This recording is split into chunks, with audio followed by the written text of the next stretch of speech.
আসসালামু আলাইকুম সবাইকে। সবাই কেমন আছেন? আশা করছি অনেক ভালো আছেন। আমিও আলহামদুলিল্লাহ অনেক ভালো আছি।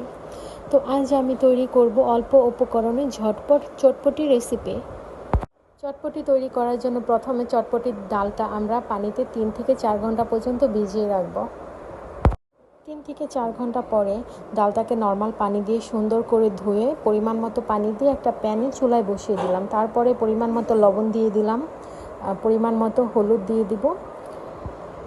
এরপরে আমি ডালটা ঢেকে দিব। ডাল সিদ্ধ বসিয়ে এদিকে আমি টক পানিটা তৈরি করে নেব। টক পানি তৈরি করার জন্য আমাদের লাগবে তেঁতুল।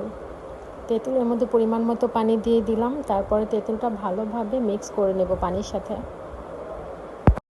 তারপরে টক পানিটাকে একটা জালির সাহায্যে ছেঁকে নেব, যদিও আমি এটা ভিডিও করতে পারি নাই। এরপরে টক পানিতে আমি পরিমাণ মতো চিনি অ্যাড করব, পরিমাণ মতো বিট লবণ অ্যাড করব, আর একটু পরিমাণ মতো মরিচ অ্যাড করে দেব। মরিচটা আপনারা বাড়িয়ে কমিয়ে দিতে পারেন আপনাদের পছন্দ মতো, যদিও আমি সেরকম ঝাল খাই না, সেজন্য আমি মরিচটা কম করে দিলাম। তৈরি হয়ে গেল আমার টক পানি। তারপর এদিকে আমি রেডিমিক্স চটপটির মশলাটা নিয়ে নিলাম।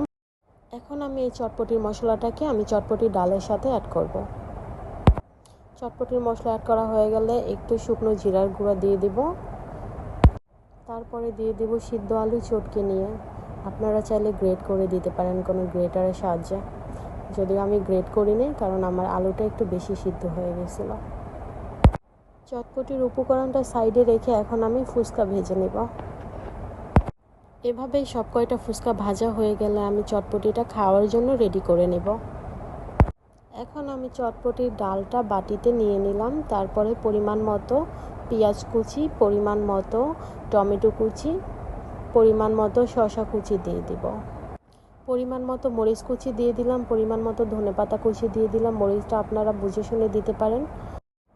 গ্রেট করে রাখা ডিম দিয়ে দিলাম, যদিও ডিমটা আমার বেশি পছন্দ সেজন্য আমি একটু বড় বড় রেখেছি। তারপরে দিয়ে দিলাম ফুচকা।